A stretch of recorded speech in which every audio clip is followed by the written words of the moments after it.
মাইয়া ঘুমানোর পরে বাসায় ঢুকি, কারণ ঢুকলে বাবা কি আনছে টাকাটা পাম কই, মাস শেষে পাই 20,000 22,000 টাকা। বর্তমান সময়ে কেমন চলছে আপনাদের জীবন? একবারও ভালো যাচ্ছে না, একদম খারাপ। ভবিষ্যৎ প্রজন্মদের জন্য ভবিষ্যৎ করে দেওয়া খুব কঠিন মানে পর্যায়ে এসে গেছে। এই কামাই আগে থেকে কম, এখন চাঁদা নাই কিছু নাই, তারপরেও কামাই কম হচ্ছে। দর্শক, কালের কণ্ঠের ভিন্নধর্মী আয়োজন জনতার কণ্ঠে আপনাদের স্বাগত জানাচ্ছি। আমি ইখলাসুর রহমান। আমাদের এই অনুষ্ঠানের মাধ্যমে আপনারা আপনাদের মতামত স্পষ্ট এবং স্বাধীন চেতনাভাবে প্রকাশ করতে পারবেন। নিম্ন আয়ের ও খেটে খাওয়া মানুষ আসলে কিভাবে দিনপাতিত করছে এবং জীবন ধারণ করছে, চলুন জেনে নেওয়া যাক। এখন হয়েছে কি, আমরা ওই আত্মীয় স্বজনরা দাওয়াত দেওয়া ছেড়ে দিছি, কেউ ওর বাসায় যাই না, গেলে আবার হেরাও আসবো। কারণ কিনলে এখন বর্তমান আত্মীয় স্বজন ভাই বোনের সাথে সম্পর্ক নষ্ট করে দিছি। কারণ ওই যে মামাকে মামা আপনার বাসায় আসি, বাগনি আসলে তো মনে করেন 1 কেজি গরু গোছ আনতে হবে, 1 কেজি গরু গোছ আনতে আর কিছু আছে না 2,000 পামুকই। সকাল 6:30 5:30টায় করতে পারছি, এখানে আপনার 1:30 পর্যন্ত দাঁড়ায় থাকি। কে আমার 20টা টাকা দিয়ে গেছে? এই যে চা পান কুত্তার মতো রাস্তায় এপার যাই হেপার যাই, কে এখান থেকে সংসারের অবস্থা কন, বউর ফোন ধরি না, স্কুলে কি দিয়া যাবো, মাইয়ারে ডাক দিই না। মাইয়া ঘুমানোর পরে বাসায় ঢুকি, কারণ ঢুকলে বাবা কি আনছে টাকাটা পাম কই, মাস শেষে পাই 20,000 22,000 টাকা। গড় বারো বাকি রাখুন জানা, মাসে 3 মাস পর পর বাড়িওয়ালারা বয়ে যায়, কি আর ময়লাওয়ালার জন্য টাকা দিতে হইব, এলাকার কি বারো ভালো হয়েছে এইটা টাকা দিতে হইব, মসজিদের চাঁদা দিতে হইব, বেতন হইলো 22,000, আইটেম হলো 100। তার জন্য বুইনের ফোন ধরি না, চাচির ফোন ধরি না, আত্মীয় স্বজনের ফোন ধরি না। দাওয়াত তো আল্লাহ দিলে হাসিনার আমল থেকে শুরু হয়েছে, দাওয়াত খাওয়া বন্ধ, আত্মীয় স্বজন বন্ধ, কোনো বন্ধু বান্ধব লগে যোগাযোগ করি না। কারণ একদিন চা খেলে আরেকদিন খাওয়াই দেবে, ক্ষমতা তো নাই। নাস্তা খাইনি সকাল থেকে এর জন্য, এই কথা কি কমু? হ্যাঁ, আল্লাহ দৌর্বুদ্ধর কথা আল্লাহ চিন্তা করে দেয়। নিজের মেয়েরে খোঁজ খবর লই না, মাইয়ারে ডরে লয়ে যায় না, স্কুলে গেলে চাইবো আব্বু আমার এটা দাও, এতদিন পরে তুমি আসছো, ডরে ডরে যাই না, সাইডা দিছি যাওয়া। আর কি কমু? আল্লাহ বললে দেন এত কিছু পরিবর্তন হইতেছে, এত কিছু হইতেছে, পয়েন্ট হয়েছে জিরো। আগে ডিম খাইতাম সকালে একটা, আমার বউরে কইতাম, এখন আমার বউ কি কয় জানেন? অর্ধেক খায় বউ, অর্ধেক খাওয়ায় বাচ্চারে। কারণ একটা ডিমের দাম কত, ইনকাম কো ওই যে 22,000। এর ভিতরে আরো কিছু তো আছে, ওষুধ মুষুধ এই হলো অবস্থা। আছে 2 দিন ধরে জ্বর, একদম সত্যি কথা বললাম, 2 দিন ধরে জ্বর, ডাক্তারের কাছে যাই না, কি জ্বর যায় রাই নিরিবিলি বই থাকি। এই স্যার আর কি কমু রে ভাই, আমার 10 সারা একদম খারাপ, কেমন? খুব খারাপ। সারাদিনে 200 250 300 কামাই করা কষ্ট হয়। তাদের সংসার চলে কিভাবে? চলে কোনো রকম, না চলে উপায় কি আছে? ডাল ভাত ছাড়ার উপায় কি আছে? তাও তো হয় না। বাজারে গিয়ে কিনা হয় সবকিছু? হ্যাঁ, সব কেনা। একবার মনে করেন যে কোনো কিছু তো আমাদের এইখানে ব্যবস্থা নেই, কোনো সহযোগিতা নেই, কোনো নিজের কিছু জন্য নেই। জামা কাপড় কিনেন না কত দিন? জামা কাপড় তো সবাই মানুষের যা দেয় এইগুলো দিয়েই চলে, এই আর কি। পরিবার পরিজনের ভরণ পোষণ কিভাবে চলছে? চলে আল্লাহ পাক চালায় আর কি, কোনো রকম জীবনযাপনের যেভাবে চলে আর কি। মাত্র 200-250 টাকায় কিভাবে সংসার চলে? না, কাজ না হলে কি জুলুম করব? কাজ যদি না হয় জুলুমের কিছু আছে? চলতে বলতে একটু কষ্ট হয়ে যেতে যায়, ব্যবসা বাণিজ্য খারাপ, চলাফেরা একটু কষ্ট হয়ে যেতে যায় আর কি। কামাই রুজি কম, খরচ বেশি, এভাবে আর কি আছি কোনো রকম আল্লাহ পাক চালাইতেছে।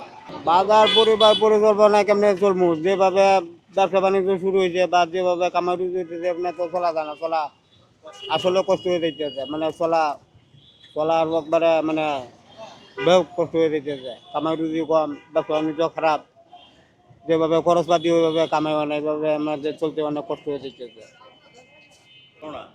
এখন অবস্থা ভালো না, বেচা কেনা খুব খারাপ, কাস্টমার নাই, এই টানা হেঁচড়া করে চলতেছে আর কি। অন্য তো আর এই আগের মতো ব্যবসা বাণিজ্য নাই, আর এমনি তো দিনের দেশের অবস্থা তো ভালো না, আর ফুটপাতে ঠিক মতন কাস্টমারও নাই, বেচা কেনা খুবই খারাপ। একবারে বাজে অবস্থা। কেন ভাই? বাজারের কোনো আছে, গাড়ি আছে অনেক বেশি কিন্তু ভাড়া নাই। এই যে বসে রয়েছে 1 ঘন্টা ধরে, ব্যবসা বাণিজ্য আগেছে, বেচা কেনা কম অনেক। লোক সংখ্যা নাই ভাই, মাল ছাড়ি দিছে। আগে আপনি যাই বেচে সারাদিনে মাল বেচতে পারিনি। বাজারে দাম বেশি, আমরা নিয়ে বেশি, আঙ্গের কাছে কয় দাম কম। আপনি মার্কেটে দাম বেশি না দাম কম কয়? আসলে আমরা বাজারে মনে করেন কাজ করি, এই কাজটাকে অনেকে মেন্থি বলে, মানে মেন্থির কাজ। তো কাজ তো কাজই, মানে আমরা গরিব মানুষ কাজ কাম করে মানে দিন মজুরি আর কি, দিন কাজ করি আর তাই দিয়ে আমাদের সংসার চলে। সংসার চালানোর পর যেটুকুই আমাদের বাঁচে তাই দিয়ে আমাদের সন্তানদের ভবিষ্যৎ মানে চিন্তা করে। কিন্তু বর্তমান সময়ে যে জিনিস মানে দ্রব্যমূল্যের যে ঊর্ধ্বগতি দাম, তাতে ইনকামের সোর্স দিয়ে সংসার চালায়া নিজের খরচ চালায়া দিন যাওয়া খুবই কষ্টকর হচ্ছে। আসলে ভবিষ্যৎ প্রজন্মদের জন্য ভবিষ্যৎ করে দেওয়া খুব কঠিন মানে পর্যায়ে এসে গেছে। তো এখন মনে করেন আমরা যে দিনমজুরি হিসেবে এই কারণ বাজারে কাজ করি, হোটেলে খাইতে আপনার ভাত খাই 300 টাকা খরচ হয়ে যায়, আর হাত খরচ তো আছেই। তাতে মনে করেন যে সারা রাত 11টার থেকে মনে করেন যে বেলা 10টা পর্যন্ত কাজ করি, 500-600 হয়। নিজে 300-400 টাকা খরচ করলে হয়তো 100-200 টাকা টিকান যায়। বর্তমান পরিস্থিতি আমাদের এমনই যাচ্ছে। তো এখন বর্তমান সরকারের কথা বলতে গেলে আর আগেকার সরকার কথা বলতে গেলে, আগেকার সরকার থাকতেই মনে করেন দ্রব্যমূল্যের দাম অনেক গুণ বেশি আগেকার সরকারের চাইতে। মানে বিএনপি সরকার যে চালায়া গেছে, 18 টাকা কেজি সর্বোচ্চ চালের দামই করে থেকে গেছিল। আর আওয়ামী লীগ সরকার 15 বছর দেশ চালিয়ে গেছে, তারা 18 টাকা থেকে শুরু করে সর্বনিম্ন চালের দামই করে গেছে 55 টাকা কেজি। আর আলুর দাম ছিল 10 টাকা কেজি, আলুর দাম করে থেকে গেছে তারা হলো 55-60 টাকা কেজি। তেল ছিল 110 টাকা কেজি, তেল করে থেকে গেছে 200 টাকা কেজি। এখন কেমন দেখছেন? এখন বর্তমান মনে করেন যেহেতু গণতান্ত্রিক সরকার নেই, মানে সরকারের দোষ দিলেও দেওয়া যাচ্ছে না, কারণ এ সরকার গণতান্ত্রিক সরকারের মতো হয়তো বাণিজ্যিক ক্ষেত্রে সুবিধা পাচ্ছে না মনে হয়, সেজন্যই জিনিসপাতির দাম ওই সরকারের তুলনায় দাম একটু সব কিছুর দাম বাড়ছে।